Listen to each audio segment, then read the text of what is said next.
Eight the time of scoliosis is कि हमें उसका कर्व को बढ़ने नहीं देना है। उस कर्व को नहीं बढ़ने के लिए नहीं देने के लिए we always try to stretch to the opposite side. जिस साइड पे भी उसकी स्पाइन में कर्व है, वी से कि आपको इसका ऑपोजिट साइड को स्ट्रेच करना है। एज अ सर्जन मेरा काम है कि पेशेंट की डिफॉर्मिटी को करेक्ट करना, बट उसमें बहुत इंपॉर्टेंट रोल जो है वो फिजियोथेरेपी का है, क्योंकि मैं एक बार सर्जरी करके my rest of the work is always taken care by the physiotherapist.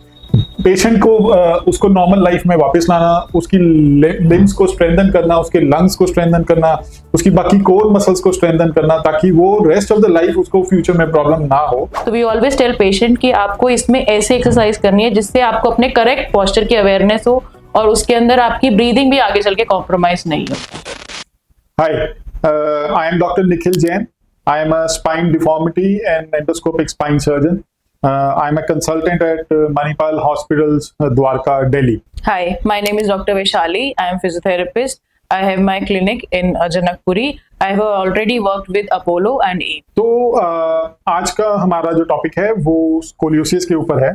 Scoliosis एक स्पाइन की एक प्रॉब्लम है जिसमें स्पाइन अपने रूटीन पोजीशन या अलाइनमेंट से हटकर टेढ़ी हो जाती है, और ये प्रॉब्लम यूजुअली ग्रोइंग एज में यानी कि जो बच्चे जो 10 साल से कम की उम्र के हैं उसमें कॉमनली देखी जाती है। It is more common in girls, लड़कियों में ये ज्यादा देखी जाती है। तो स्कोलियोसिस के कारण जो मोस्ट कॉमन जो पेशेंट्स जो मेरे पास आते हैं उनकी कंप्लेंट्स होती है फिजिकल अपीयरेंस, यानी कि उनकी कमर टेढ़ी हो जाती है, उनके कंधे ऊपर नीचे हो जाते हैं। कपड़े पहनने पे तो वो ठीक लगते हैं, लेकिन जब वो सुबह तैयार होते हैं तब उनको वो डिफरेंस नोट होता है, जिसकी वजह से एक कॉस्मेटिक प्रॉब्लम एक क्रिएट होती है। With the cosmetic problem scoliosis curve अगर बढ़े, जो कि ग्रोइंग चाइल्ड में बहुत नेचुरल है, क्योंकि बच्चा ग्रो कर रहा है तो स्पाइन भी ग्रो करेगी, और अगर वो स्पाइन टेढ़ी है तो वो कर्व भी एज के साथ साथ बढ़ता है। तो जब वो कर्व बढ़ता है तो इनिशियली तो वो अगर माइल्ड है तो उसको हम ऑब्जर्व भी करते हैं, एक्सरसाइजेस भी करते हैं, और उसको ब्रेसेस से भी मैनेज करते हैं। लेकिन अगर वो कर्व ज्यादा हो जाता है तो फिर वो आसपास के जो बॉडी की ऑर्गन्स हैं उसको अफेक्ट करने लगता है, और वेरी सीवियर कर्व्स में heart, lung and intestinal compromise भी क्वाइट कॉमन है। तो आज हम माइल्ड स्कोलियोसिस, जिसको हम एक्सरसाइज एंड फिजियोथेरेपी से मैं प्रेफर करता हूं ट्रीट करना, उसके बारे में हम बात करेंगे। तो डॉक्टर वैशाली हमारे साथ हैं, वो हमें बताएंगी कि कैसे हम माइल्ड स्कोलियोसिस को सीवियर या बढ़ने से हम उसको उस पर कैसे हम उसको रोक सकते हैं।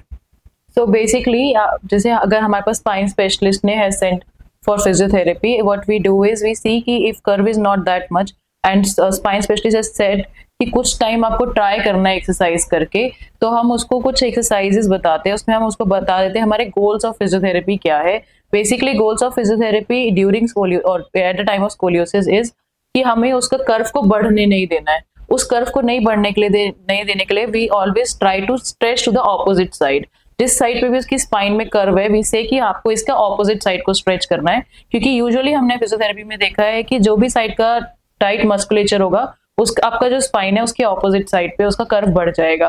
We always teach patient to breathe into this breathe more with the exercises, as in क्योंकि आगे चल के अगर वो कर्व जैसे बढ़ता जाएगा, एज यू सेड कि लंग उसका कॉम्प्रोमाइज होगा, तो we always advise on to the breathing exercises. In this breathing exercises pre operatively and post operatively is very important to improve the lung efficiency. Lung efficiency के साथ साथ we tell the patient for the awareness of posture. जैसे spine में scoliosis में we have seen कि एक side पे जो कर्व है वो टेढ़ा हो रहा है।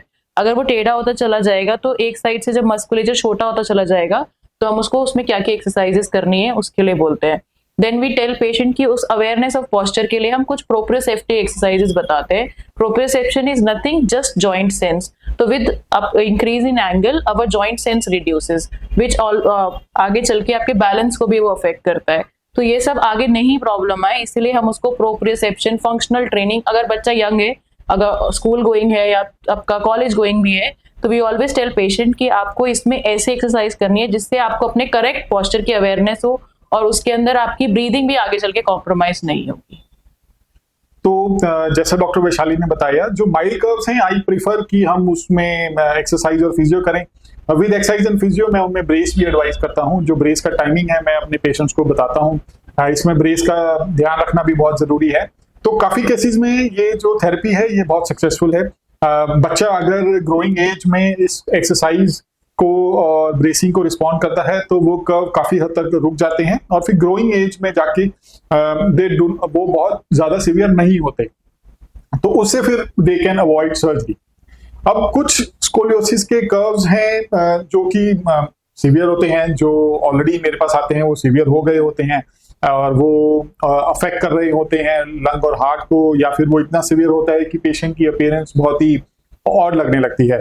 तो उस केसेस में जब हम सर्जरी करते हैं तो सर्जरी तो डेफिनेटली ऑप्शन है ही। तो सर्जरी करने के बाद भी फिजियोथेरेपी का एक बहुत इंपॉर्टेंट रोल है, क्योंकि सर्जरी जो है उसकी वजह से स्पाइन उस जगह पे जहां पे ऑपरेट किया है वहां पे फ्यूज हो जाती है, लेकिन rest of the spine stage mobile. तो उसमें बैक स्पेनिंग और बाकी की एक्सरसाइजेज हैं वो बहुत इंपॉर्टेंट है। उसमें मैं चाहूंगा डॉक्टर वैशाली कुछ टिप्स दें जो कि हमारे पेशेंट्स के लिए हेल्पफुल रहें। तो basically doctor Nikhil, what we do in this is, अगर आपने स्पाइन का सर्जरी किया है उसके बाद you have sent patient for physiotherapy, initially हम फेजेस में डिवाइड कर लेते हैं कि this is our part of rehabilitation post surgery. कुछ फेजेस, जैसे फर्स्ट फेज में जब भी पोस्ट ऑपरेटिव हो गया है पेशेंट, ड्यूरिंग इनिशियल वीक्स, तो patient is very conscious about the things कि मुझे मेरा ऑपरेशन वाली जगह में कोई प्रॉब्लम नहीं होगी, मैं मूवमेंट नहीं करना चाहता हूँ, वेरी डिसेप्टिव, मतलब वेरी डिफेंसिव कि मुझे कुछ करना नहीं है। इसके लिए we always make patient confident about it. उसमें हम स्टार्टिंग में हमारा सबसे ज्यादा education is very important in this, कि हम पेशेंट को पहले एजुकेट करते हैं कि what all you have to do and what are your goals. ये गोल्स हम उसको लिस्ट करके दे देते हैं कि ये चल के आपको आगे चल के ये सब हो जाना चाहिए, कि you are able to walk properly, you are able to do your daily activities, क्योंकि हम सर्जरी कर रहे हैं because we want to improve quality of life.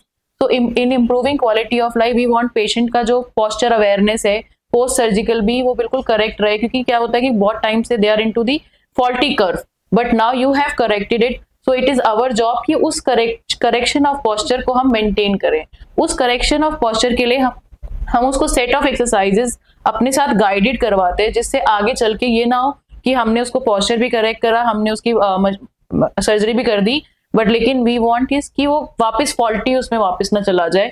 क्योंकि usually patient what does patient do कि अगर उसको आदत है एक ही लिम्ब पे ज्यादा वेट डालने की, तो they will try to put more weight on to it. So what we always do is we always train patient, like we have proprioceptive training machines, we ask patient to do some functional training onto it, but that is also a later phase, not in initial phase our emphasis is more about breathing, क्योंकि जितना वो breathe करेगा उसका lung उतना expand करेगा, compromise नहीं होगा, क्योंकि always we have seen कि there are complications post surgery when they are not able to breathe properly, they are more into this thing कि नहीं मेरे से नहीं हो रहा है, क्योंकि they get into self spasm I would say कि सर्जरी तो हो गया but they are into spasm stage की नहीं, I am not able to breathe. So at that time we play important role by improving their quality of life, by improving their lung efficiency, by improving their postures and with so and so हम आगे जाके उसको phases में rehabilitation इसमें आगे करते जाते हैं कि इस फेज में आपको ये एक्सरसाइज करनी है, इस फेज में आपको ये एक्सरसाइज करनी है। Then we do functional training में हम कुछ उसको बॉल के साथ, हमारे पास बॉल्स हैं, हम स्पेसिफिक उसी में ही मैट ट्रेनिंग उसके साथ करते हैं, जिससे आगे चल के उसको अगर बच्चा है, ग्रोइंग एज है, कॉलेज स्टूडेंट है, तो उसको नेक्स्ट फेज में प्रॉब्लम ना आए कि जब भी उसको आगे कोई भी चीज करनी है तो उसको ये ना लगे कि I am not normal. So our major goal is to take the patient back to normalcy, that is what we do. या ये एक बहुत इंपॉर्टेंट पॉइंट डॉक्टर वैशाली ने रेज किया है कि the aim of the spine physiotherapy is to improve the quality of life, और वही एम सर्जरी का भी रहता है। Spine surgery is not a life saving surgery, मैं सबको ये कहता हूं, but it is to improve the quality of life. As a surgeon मेरा काम है कि पेशेंट की डिफॉर्मिटी को करेक्ट करना, बट उसमें बहुत इंपॉर्टेंट रोल जो है वो फिजियोथेरेपी का है, क्योंकि मैं एक बार सर्जरी करके my rest of the work is always taken care by the physiotherapist. Patient को उसको नॉर्मल लाइफ में वापस लाना, उसकी लिम्स को स्ट्रेंथन करना, उसके लंग्स को स्ट्रेंथन करना, उसकी बाकी कोर मसल्स को स्ट्रेंथन करना, ताकि वो रेस्ट ऑफ द लाइफ उसको फ्यूचर में प्रॉब्लम ना हो। तो दिस इज वेरी इंपॉर्टेंट।